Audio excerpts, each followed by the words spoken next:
अस्सलाम वालेकुम dear students, आज हम फर्स्ट ईयर बायोलॉजी का इंट्रोडक्शन करने लगे हैं और इसमें हम सीखेंगे कि बायोलॉजी बोलते किसे हैं और डिफरेंट जो बायोलॉजी की ब्रांचेस हैं वो आज के लेक्चर में हम पढ़ेंगे। तो आइए स्टार्ट करते हैं। जो वर्ड हमारे पास बायोलॉजी है ये दो वर्ड से डिराइव किया गया है। एक वर्ड हमारे पास बायोस और दूसरा जो हमारे पास है लोगोस। बायोस का मतलब होता है लाइफ और लोगोस का मतलब होता है हमारे पास रीजनिंग या फिर स्टडी ऑफ लाइफ को हम बोलते हैं बायोलॉजी। इसमें सिर्फ एक लाइफ को स्टडी नहीं करेंगे बल्कि हम देखेंगे कि किस तरह से कुछ इन्वायरमेंटल फैक्टर्स हैं जो कि नॉन लिविंग है वो एक लाइफ पे किस तरह से असरअंदाज होते हैं, वो भी सारा हम बायोलॉजी में पढ़ेंगे। तो उसकी डेफिनेशन बायोलॉजी की क्या हुई? The study of living things and effects of non living environmental factors on life. एक तो हमारे पास जो लिविंग थिंग्स की स्टडी है, ज़िंदगी की स्टडी है, उसे हम बोलते हैं बायोलॉजी। और दूसरा जो उस पर कुछ ऐसे नॉन इन्वायरमेंटल फैक्टर्स हैं जो उस पर असरअंदाज हो सकते हैं, उसकी स्टडी को क्या बोलते हैं? बायोलॉजी बोलते हैं। वो नॉन लिविंग फैक्टर्स क्या क्या हो सकते हैं? हमारे जो इन्वायरमेंट होता है इसमें काफ़ी सारे फैक्टर्स ऐसे हैं जो हमारे नॉन लिविंग में इन्वॉल्व हैं, जैसे कि हमारे पास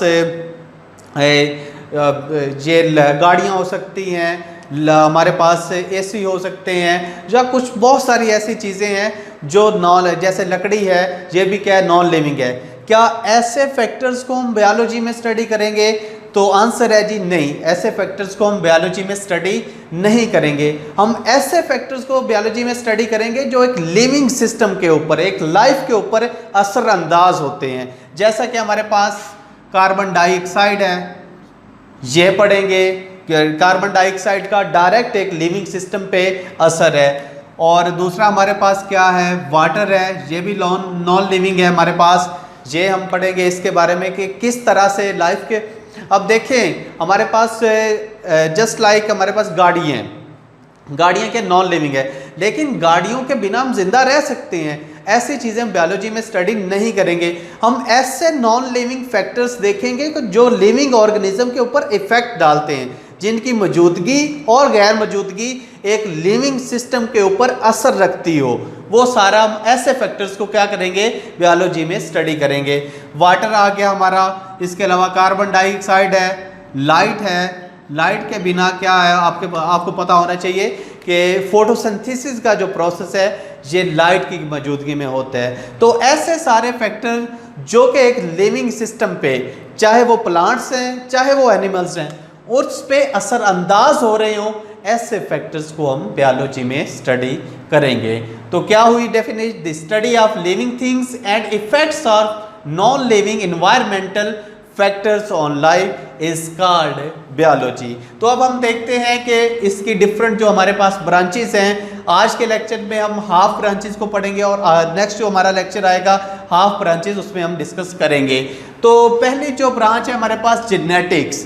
जेनेटिक्स में एक्चुअली हम हेरिडिटी मटेरियल को स्टडी करते हैं। हेरिडिटी मटेरियल जो विरासती मादा हमारे पास होता है वो किस तरह से जेनेटिक इंफॉर्मेशन को एक पेरेंट से दूसरे पेरेंट में ले जाता है। किस तरह एक हेरिडिटी मटेरियल, एक विरासती मादा एक फर्द से दूसरे फर्द में खसूसियात ले जाता है, ये सारा हम जेनेटिक में पढ़ेंगे। जस्ट लाइक ये हमारे पास एक फ़र्द है और दूसरा हमारे पास ये एक फ़र्द है, इसकी खसूसियात इसमें किस तरह से ट्रांसफ़र होंगी, कौन सी ऐसी व्हीकल होगी, कौन सी ऐसी गाड़ी होगी जो इस फ़र्द की खसूसियात इसमें लेके जाएगी, वो सारा हम पढ़ेंगे। कि क्रोमोसोम्स है, क्रोमोसोम्स के अंदर DNA, ये सारा हम जेनेटिक में स्टडी करते हैं। ये जितना भी हमारा जेनेटिक मटेरियल होगा या विरासत से रिलेटेड के एक मतलब के बच्चे जो पेरेंट्स हैं वो बच्चे हमेशा पेरेंट्स जैसे ही क्यों होते हैं, तो वो सारे फैक्टर्स हम जेनेटिक्स में स्टडी करते हैं। दूसरा, कुछ भी हमें डिजीज़ हो जाती हैं, कुछ विरासती बीमारियां होती हैं, वो सारा हम जेनेटिक्स में पढ़ते हैं। तो ये हेरिडिटी मटेरियल से रिलेटेड बायोलॉजी की एक ब्रांच है जिसमें हम जेनेटिक मटेरियल को स्टडी करेंगे। दूसरी ब्रांच है हमारे पास पैरासाइटोलॉजी। पैरासाइटोलॉजी में हम पैरासाइट्स को स्टडी करेंगे। पैरासाइट्स और होस्ट के दरमियान रिलेशन क्या है, होस्ट क्या चीज़ है और पैरासाइट क्या चीज़ है।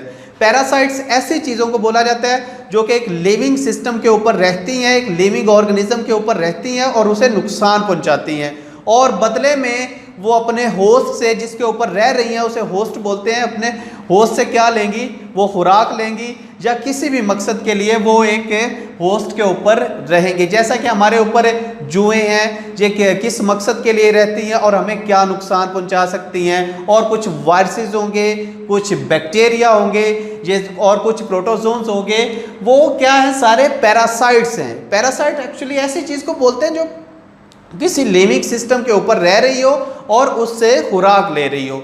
तो एक होस्ट और पैरासाइट के दरमियान रिलेशन क्या है, क्या होस्ट से उसे नुकसान पहुंचता है, फ़ायदा पहुंचता है, और इनके दरमियान कैसे कैसे रिलेशन आपस में हो सकते हैं, ये सारा हम पैरासाइटोलॉजी में पढ़ेंगे। जस्ट लाइक हमारे पास ये एक फ़र्द है, अब देखते हैं, फर्ज कर लेते हैं हमारे पास ये एक बैक्टीरिया है, वायरसेस है या कुछ भी हो सकता है, इसका इस होस्ट के ऊपर क्या असर है, ये सारा हम पैरासाइटोलॉजी में पढ़ते हैं। तो अगली ब्रांच है हमारी सेल बायोलॉजी। सेल बायोलॉजी में हम पता चलाएंगे कि एक सेल क्या चीज़ है। Cell is the basic unit of life, एक ज़िंदगी का बेसिक यूनिट है सेल। उस सेल के अंदर हम जाके देखेंगे कि सेल की स्ट्रक्चर कैसी है, सेल का फंक्शन कैसा है, वो सारा हम सेल बायोलॉजी में पढ़ेंगे। और हम देखेंगे कि एक सेल के अंदर डिफरेंट ऑर्गेनेलीज हैं और उन ऑर्गेनेलीज का क्या आपस में रिलेशन है और क्या वो फंक्शन किरदार अदा करते हैं एक सेल के अंदर, वो सारा हम सेल बायोलॉजी में पढ़ेंगे। तो जो अगली हमारे पास ब्रांच है जी, वो है पैलियोंटोलॉजी। पैलियोंटोलॉजी एक्चुअली बोलते हैं स्टडी ऑफ फॉसिल्स के।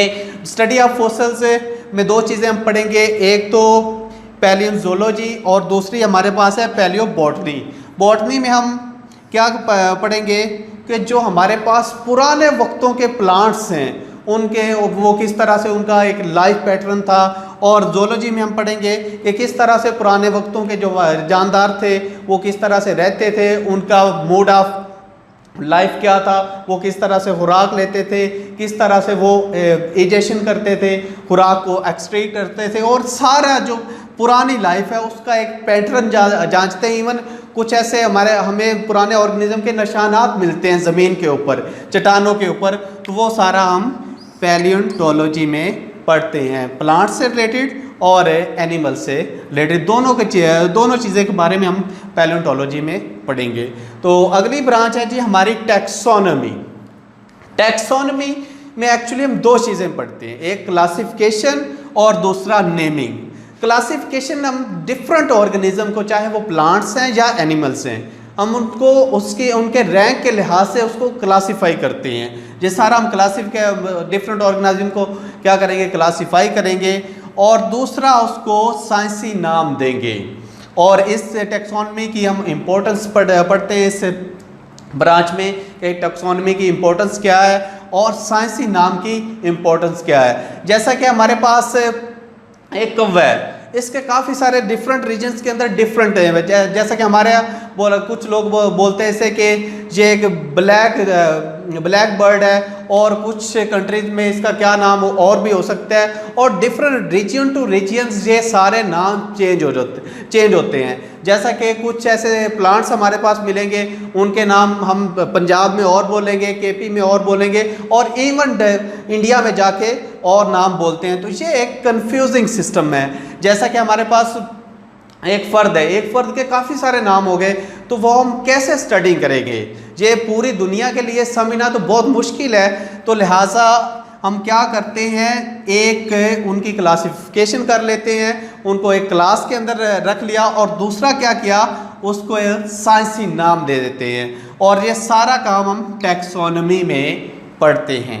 और जो हमारी अगली ब्रांच है एनाटॉमी। एनाटॉमी बोलते हैं इंटरनल स्ट्रक्चर की स्टडी को। जैसे कि फॉर एग्जांपल हमारे पास ये एक मसल है।